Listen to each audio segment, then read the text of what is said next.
Hey, it's Drybear. Today we'll continue my workshop series for World of Warcraft onto one that's highly requested, which is dungeon guides for all the dungeons in the first Mythic Plus season. If you weren't here for Shadowlands, they made a change that made it so rather than having the same 8 dungeons that are in the expansion and then later they add more, they switched it up this time in Dragonflight and towards the end of Shadowlands. Instead of just being the 8, now there's 4 dungeons from the current expansion and then 4 dungeons from previous expansions. So while people are still learning the 8 dungeons that are in Dragonflight, we still also have 4 old dungeons that are older, but also have some changes to them to modernize them or alter their mechanics in some way. And while I'm pushing keys, I'm noticing a lot of people asking questions about how does this work? How do I haven't been here in a while. I don't know how this mechanic is. What should I do? So we'll be going through all the dungeons, explaining all the mechanics as quickly as I can to keep the video short. And today we'll start with the one that I think has the most questions overall, Shadowmoon Burial Grounds, which is part of the Season 1 Mythic Plus rotation for Dragonflight. As always, if you have any questions or comments for me, you'll find me live every day on twitch.tv/Drybear.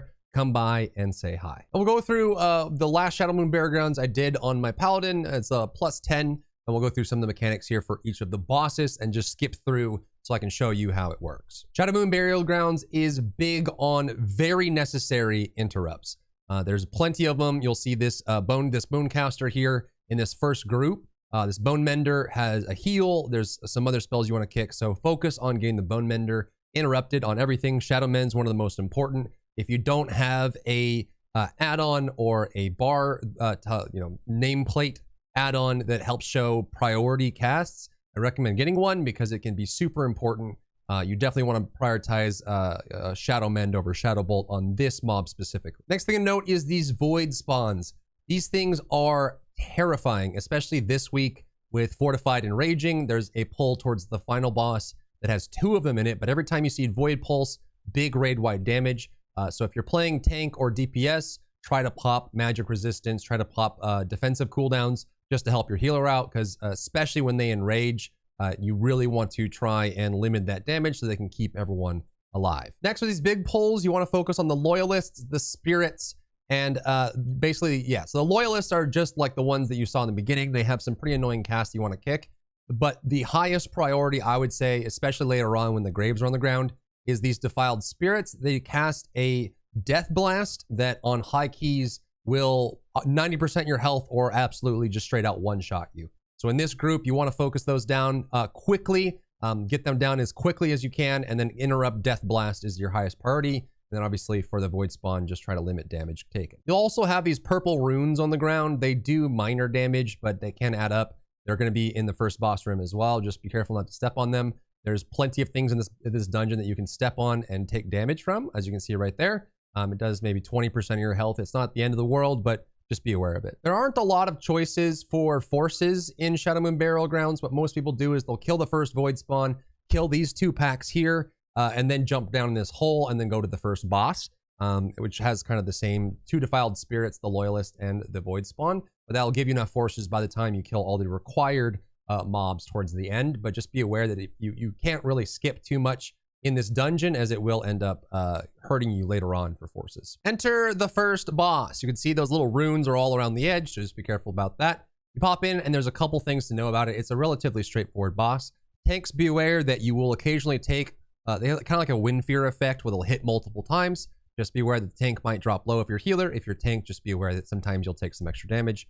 Daggerfall is this effect you see here. Just make sure that when there's a dagger over you, if you have a DBM or bigwigs, it'll warn you of it. And then you'll want to just make sure that you avoid it when it comes down, and it'll leave patches on the ground. It's usually not an issue, but sometimes for melee, it can stack up a lot in the middle. So just be aware of that.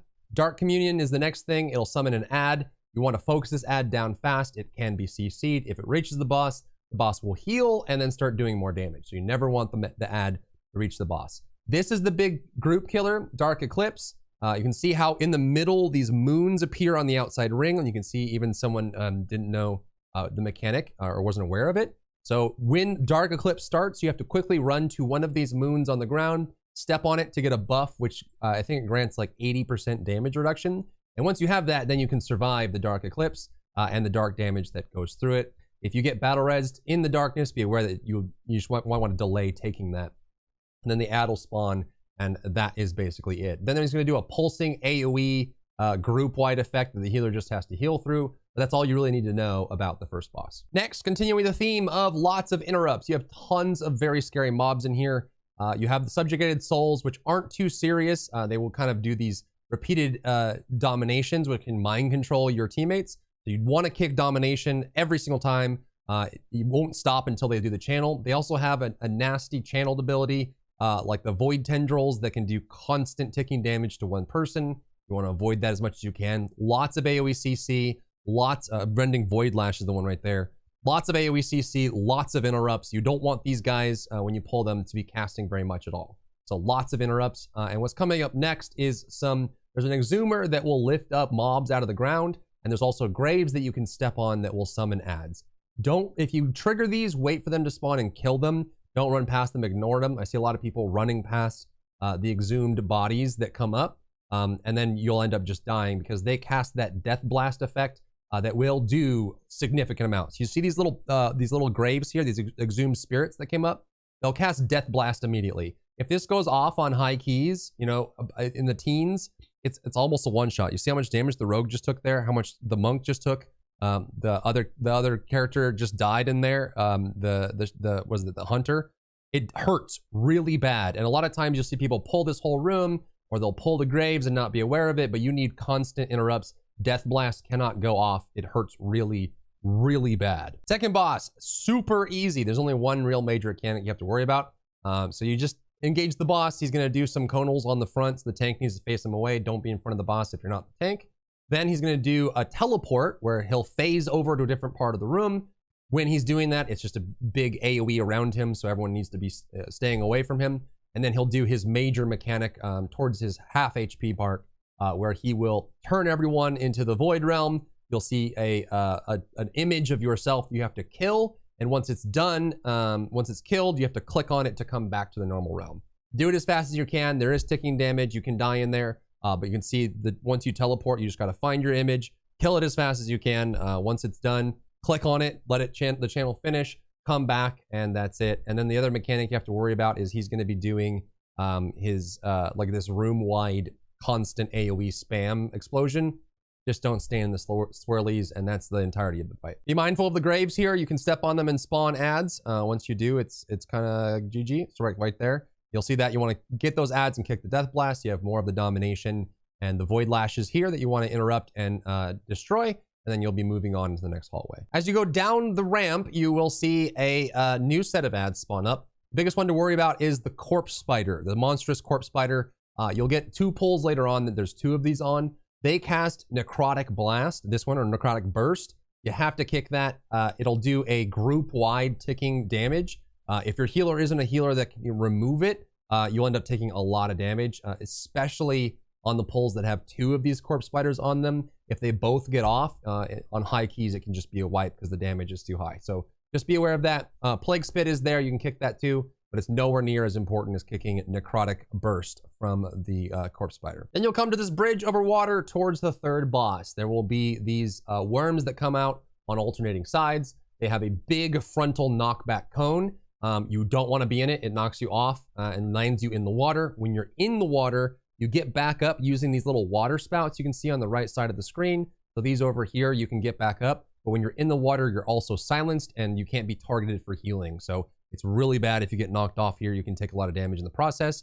Be aware that plague bats will fly back and forth across the bridge, and they will aggro anyone that crosses. So usually groups will kill the first worm, kill the bats, then kill the second worm on the other side, or try to pull them all together to save time. But just don't try to run past the bats. I've had situations where the tank goes to pull the second worm. We didn't pull the bats yet, and then the bats aggro into DPS on the back, and then they end up taking damage or dying. So just be aware of that. Don't be in front of the worm, and then healers just kind of heal through it, pick up the bats. 3rd boss time. This one's super straightforward as well. Bone Maw will spawn and will do damage to the single target that he has aggro on.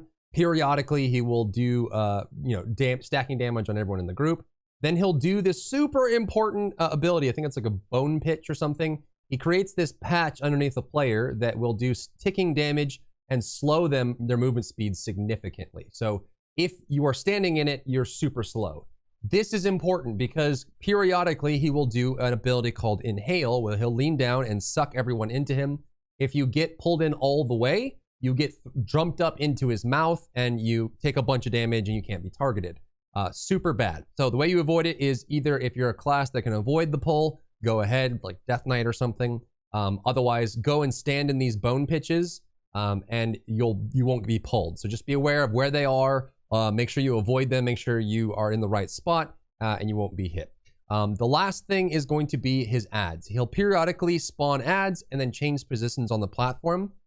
You want to try and kill these carrion worms quickly. It's not super high priority, but you do want to kill them quickly because if they start to stack up, they have all the same abilities that the boss does, including the big frontal cone. The big frontal cone is this body slam that goes across the whole platform. You'll see it on the ground in a second.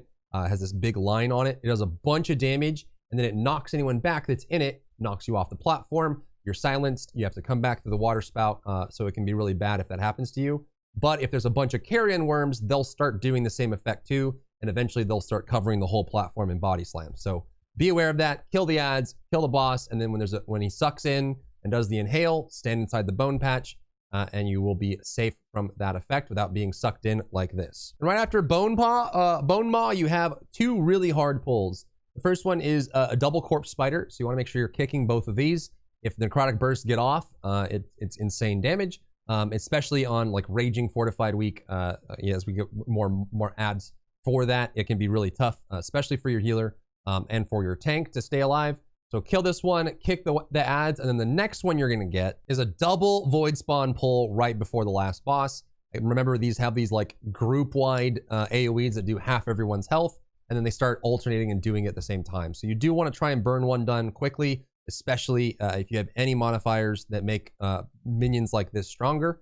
So just be aware of that. And then if you have, anti-magic zone, darkness, any cooldowns that are like group-wide damage reduction, use it here, help your healer, help your tank out.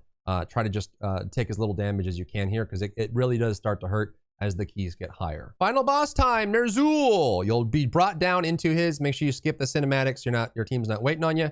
The big thing here is you want to mark, you'll upgrade this wall. It's kind of like the boss in Vault of the Incarnates that has the fire elementals. It'll create a wall of minions. If you touch the wall or any of the trail they leave behind them, you'll take crazy ticking damage. So what you want to do is when the wall appears, focus, mark one of the mobs, kill it, create a gap in the wall, and then make sure that you go through it and not get hit by it. Which looks like this. Ritual of Bones, just pick one, mark it, skull it, make sure everyone attacks the same one and burns it down. But there's nothing, if you don't kill one of these ads quickly, there's no gap. You will end up just taking a bunch of damage and getting owned. So just be aware of that and break the hole open, melee, be careful not to touch the wall as you're going through and you'll be safe. The other two mechanics are his frontal cone. When he does this, it does a bunch of damage and then it will actually reduce the damage that target deals. So if you get hit by it, it's a double whammy. You're not only taking damage, but you're slowing the fight down. Then he'll do these little patches, these little omen of deaths. You take damage based on your proximity to them. The tank needs to take the boss away from them so you can get some good distance because the closer you are to that patch, the more damage you take, putting more stress on your healers and on your group. So those are the three mechanics. Don't get hit by the cone. Stay away from the omens when they're there when you can, and then kill one of the creatures here for the Ritual of Bones. Break a hole, kill the boss. You're good to go. And that's it for Shadowmoon Burial Ground. I hope this clears things up for people. If there's other guides you'd like to see in this format, let me know in the comments down below. If you have any questions, you can comment down below and I'll do my best to keep up with them. Or of course, you can come by my live stream and ask me directly. You have to answer any question you guys have. Good luck out there in your dungeons, in your raids. Hope you get lots of loot this reset, and I'll see you in the next one. If you enjoyed yourself today, leave a like down below. You can support me and my work on Patreon and view Patreon exclusive content, link in the description. Thank you so much for tuning in, and I'll see you in the next one.